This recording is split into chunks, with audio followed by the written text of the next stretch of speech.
to another video. Right now I'm at T&L Study Cafe Pfutsero town. We're here to celebrate International Literacy Day. We'll be having a reading session with some of the authors, renowned Naga authors. It's going to be an interesting session and I'm so excited, can't wait to show you all. So let's go guys. Hi, welcome to T&L Study Cafe. Wishing you all a very happy International Literacy Day and have a good session.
Let's Read event coinciding with the International Literacy Day, jointly organized by the T&L Publication House and Terence and Lucy Study Cafe here at Pfutsero.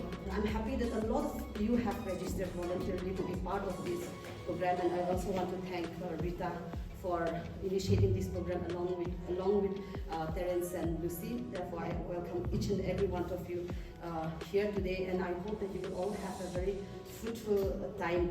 I think this is also a big encouragement for us here, participants, to see all of you actively taking part, and we see that with all of you there, I think Pfutsero town has something to look forward. So when we talk about our society here in Pfutsero, this town is a town of possibilities, because now we are like young people, and many of us, we are first, second generations trying to explore things, trying to catch up with people and the world. No? So this, as young people, if we can promote, if we can try to utilize this opportunity, coming together, discussing ideas, reading, I think it can do a lot of good things to our town. My inspiration as a person living in Dimapur was this. This is called Commute, and this is, I think, published in 2019 or 20 if I'm not mistaken. So I'm just going to read that. Let me internalize these roads. Open cavities of filth and slush. Last night's leftovers on empty beer bottles. Cast off sandals atop dirty diapers. Plastic heaps and motley hues. Might as well, it seems, since years of angry outbursts and rallies and memes and parodies all seem to have been in vain. Every day from Tobinala to Rail Gate, Purana Bazaar, Patam Pukri, 2nd mile, 3rd mile, till 4th mile, I hang onto the auto rickshaw for dear life. As we seesaw over potholes and Charlie put softly in my ears, I rearrange my scarf against the dust and stench and try to tune out the ruin and decay of roads and swallow my rising anger. I think green hills, sunset, and a chill pier, pork and bamboo shoot for dinner, far off beaches and clear blue skies and waters. Anything to avoid bad road depression, and it works until the auto rickshaw lurches to a halt next to a "Do not throw garbage" sign here over a pile of litter. It seems a rich fortnight. So this poem is not written by me, but this is the 41st publication of T&L, and it's also one of the finest poetry collections that we have published, and I really like this poem, so I thought I would also share with you guys. It is titled Your Culture on My Knees. So this book is written by Dr. Susma Sharma. She's from Manipur, and it goes like this. Started wearing ripped jeans in my teens. Grandma stitched it up once. When I put it up for drying, she didn't know it was style. I had to reopen the tear. Mother told me they aren't pretty, made me look wild and disobedient.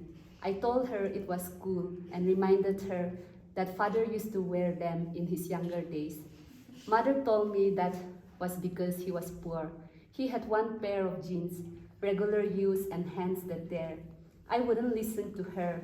I still wore my ripped jeans, which I ripped in and around the knees with scissors and blade. Some friends would joke, don't forget to apply lotion on your knees. My right knee would always be well moisturized. A few years later, Mother got me a pair of brand new ripped jeans, the kinds which came pre-ripped, and hence cooler, prettier birthday gift. Recently, some man of some position said, it seems that ripped jeans wearing women are uncultured, that they are setting a bad example for their kids, for the Indian society. Oh, I didn't know that your culture resided on my knees. On the one hand, humans are contemplating colonies on Mars. On the other hand, this. Why so much emphasis on clothes, on body parts, so much comparison of clothes and character, so much shaming and belittling of women in the name of culture? Why so much nonsense? I will wear ripped jeans and clothes that show my knees, and more or not. My daughters will too, and so will my sons, or not. They will do as they please. One question I want answered is, Mr. High Position and men and women supporting his idiocy, how ripped is your brain, and did some parts fall off? I thought you guys might enjoy this. I would like to take this opportunity to also share one or two poems which I've written. I wrote this one last year during the time when a lot of returnees started coming back home because of the COVID situation. And but one of the good things that I noticed was a lot of people going back to farming and going back to the land. So the inspiration for this poem was drawn from that. It's untitled. The earth waited, longing for the touch of hands that served in faraway places, in cities that don't recognize their names, nor the sweat of their brows on a scorching summer day. And for years and years, nothing had grown in these fertile lands. They just waited under the open skies, feeling the rain, the sun, the wind, but not the love of the hands that had long grown rich crops. But one day the world started falling apart, and all they could do was return where they belong. The future was uncertain, but the fields were happy. The farmers have come back home. And another one. I am a very hopeful person, and I really do hope that we will also get over COVID one day and we'll get back to our normal lives. So it goes like this. Someday, when this is all over, maybe we can tell our children that we lived through an extraordinary time when we realized how we loved the open air and how we made it through many long, lonely COVID nights. That's it. Thank you. I prefer this view because I'm a teacher. It's a privilege and honor. Thank you, Country Publication House and Terence and Lucy Study Cafe. I thought that I'm supposed to read from my own books. I may seem selfish. I have one of my very own favorite poets here, Rita. I would have loved to read from her poem, but I thought that's the rule. So please excuse me and listen, bear with me as I read from my own book, Dear God, one that I wrote about my mother. It's titled, Is Love Enough? I cuddle on her lap and ask her opinion on which shoe to wear, on what color to paint my nails, and on other simple things. Not because I don't know, but because I want her to know she's still needed and she's still my core, though old and frail she's become. So each time she narrates stories of her youth, I act intrigued, though the same one it be. And I tell myself not to be wary of answering the same question for the 100th time. How could I not be forbearing when she answered my up-till questions silly when I was young and needed to know? How could I not give my all for her when all I am today and will be is because she gave her all for me? So I try my best to brighten her days with ordinary things she now finds astounding. Each night I wash her feet and each week I bath her warm.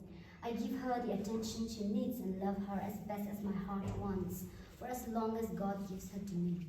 But no matter how much we both love, it'd still be nothing if I don't make her understand where she'd wake up for eternity if she only believes. So each day I tell her of the cross, making sure she remembers to believe it.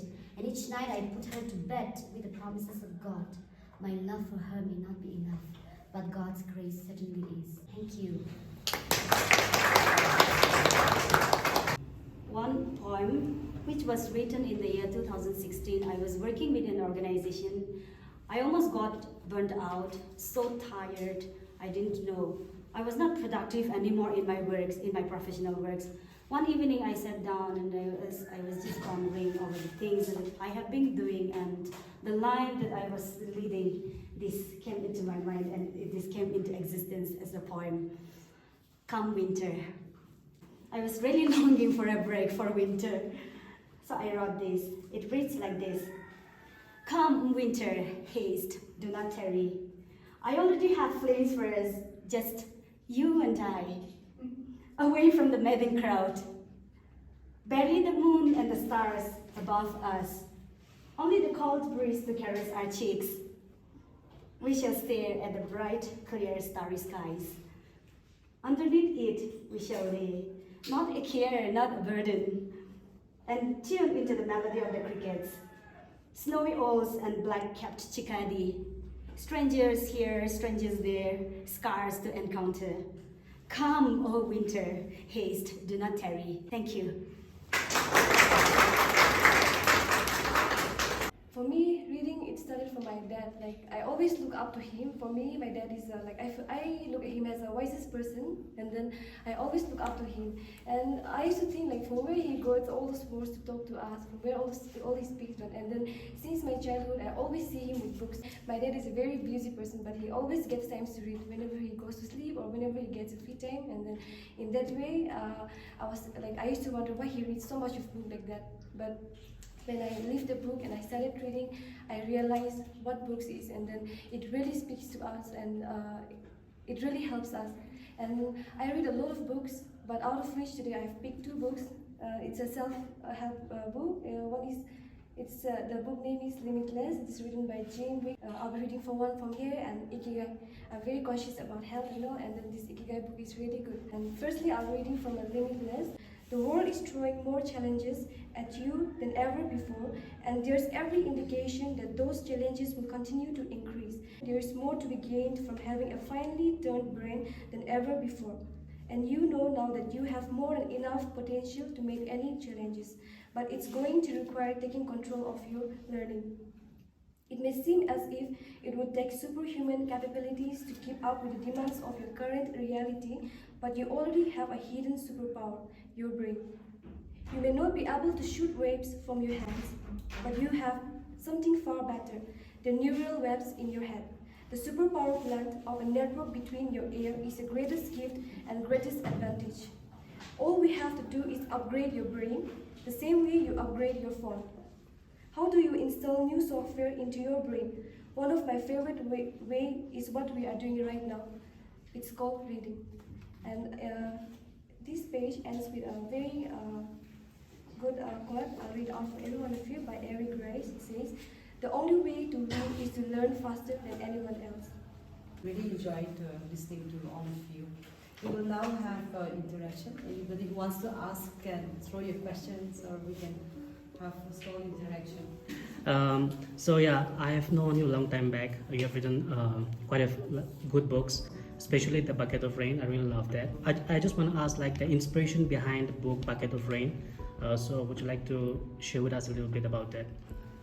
Yes, so for me, like, whenever I write poems, it's not like I think of publishing it.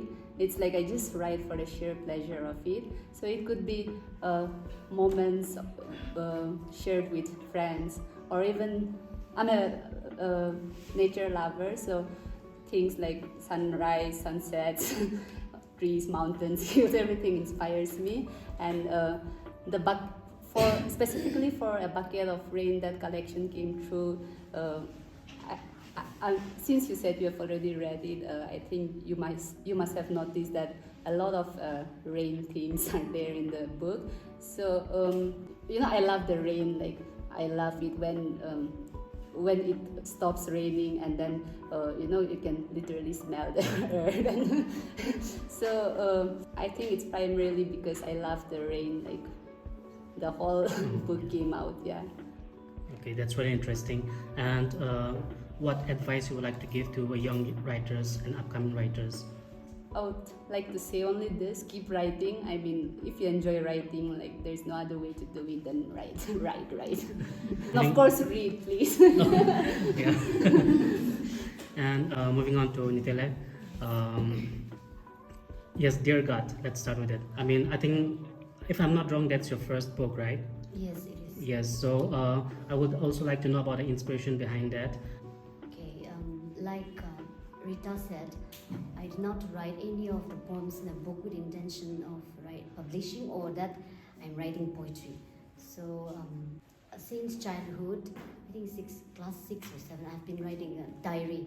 I've been quite shy. I had a very introvert childhood, so I would write and speak to my diary as if it's a human being, so a friend. And last year, during the lockdown, I went through my old stuffs from old diaries and also the recent ones, and I went through and I saw that perhaps my dream to publish a book can come true by compiling a few lines, extractions from them. So I chose themes that were related to God, like my sharing of gratitude or pain or prayers to God. So I selected those, and that's how my publisher was kind enough to publish it for me. So that's all. That's great. I think your poem, An Ode to Your Mother, that's really touching, because I also have a mother who runs a family, and it's really great to have a dynamic writer in our town, especially because we have very less till now. I also have another question for each of you. Yeah, so like I know you read a lot of books and read a lot of books already, and today what I've learned here in this session is that to be a writer you also need to read a lot. Is that correct? Yes. So and now I realize that why I'm not a writer. But coming to the question, I would love to know your favorite author, each, like locally and as well as internationally. I think it's like out of the so many books that I enjoy reading, it would be unfair to pick a favorite. Yeah, but one of my favorites would be J.M. Coetzee. His book Life and Times of Michael K. won the Booker in 1994. 1982, I think. Yeah. So that, and I like a lot of authors. It's unfair to just. Okay, coming to genre, like what kind of genre are you mostly I into? read fiction mostly. Fiction. Yes. I will just copy her answer. Yeah, like she mentioned earlier, getting the time to read for pleasure, both of them said, has become a luxury. So tight schedule, mad schedule in the midst of that, getting to hold a book and read, it has become very difficult. So like her, I have lots of books unread. But at the moment, what I can remember is the book Alchemist by Paulo Coelho. Oh, that one's very very satisfying. Yeah, so please read it. And then local authors, to be very honest, I've not read many, but of course I've read her books, all her poems, and my favorite is The Yearnings. I recently read Nini Lungalang. I have read not from this present collection, but an old collection. The Dot is my favorite. I don't have a favorite book. I have too many favorites. Ask me what that is the most unfair question in the world. Yeah, I know for a book. There's so many books. Right now for me, fun indigenous mythologies. I have so many favorites. I read religious books also, and the latest that I read was When God Doesn't Make Sense by James Dobson. It's a very good book, and I would recommend to everybody to read that. It will make a lot of sense in our personal life. Yeah, and the first author that I read was Edith Blyton. We all had our faces. Local authors, Rita is one. My favorite book up till now is To Kill a Mockingbird by Harper Lee. It's a really nice book. But the book, when you read, like, you actually don't understand it, but like after you finish reading, the thing just comes up in the mind, like, yeah, like this, not like the way. For me, To Kill a Mockingbird, that's my favorite book. But when it comes to author, I think I love to read Paulo Coelho. Yeah, I have read almost all of his collections. Yeah, still I have some books which is kept unread because of busy schedule and all. Yeah, that's for local. I think Esther and Kiran. Just a fun fact. I've tried to read To Kill a Mockingbird. I think I've reached till half 2 times and I still couldn't finish. And yeah, thank you so much for answering my question. That's all for my part. I didn't write to publish it. I just write to, for me, I just wrote it to escape and also to pour out my emotions. Because I don't know how to tell to others and I don't know how to speak very well. So I write to express my emotion and keep me free. Yeah. Well, thank you for listening. Thank you all. I had a very beautiful afternoon. I hope you all had too. Rita is here. Like, if you're writing, bring it to her. She is also very passionate about publishing local authors. So we have a perfect person to to make your dreams come true. Thank you everyone for this afternoon. We will have tea and our interaction will continue. Thank you. Thank you, Rita. Hey guys, so the session is over and we're going on with the refreshment. Inside the music is on, so I can't really hear a thing. So I've come outside here to talk to you guys. Yes, Rekha Rose the crew. Rekha Rose the crew. Yes. Oh, really nice to meet you. Thank you so much. T&L Study Cafe, when was this open? I don't remember, maybe month of May or something. This year? Yes. Oh. Is it officially open? Yes, it was officially open. It's such a nice thing to come out with this initiative. And then Study Cafe, it's one of the first thing in Pfutsero town, if I'm not wrong. I think not only in Pfutsero, but maybe the whole of the state Nagaland. Nagaland. So yes. I was so shocked to see the ambience and everything. Okay. It's so pretty and it's so calm. And then I would love to come back again. Yeah, you should come. Not only you should also bring your friends and come because they have a beautiful space here, like you said, like they said in the session. Yes. To continue writing, to go what you're passionate for. So I encourage people of Pfutsero to use this space and also to have a culture of reading. Thank you.